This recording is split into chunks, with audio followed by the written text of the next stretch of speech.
In this video, I'll show you how to manage user profile.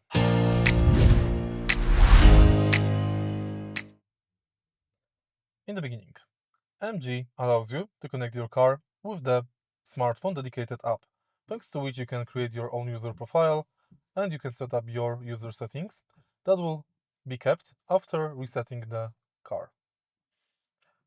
Let's go to homepage and then go to info. Enter user and now scan this QR code. Then you can install app, create your own account and set up the car with the app. If you find this video helpful, please leave like, comment and subscribe.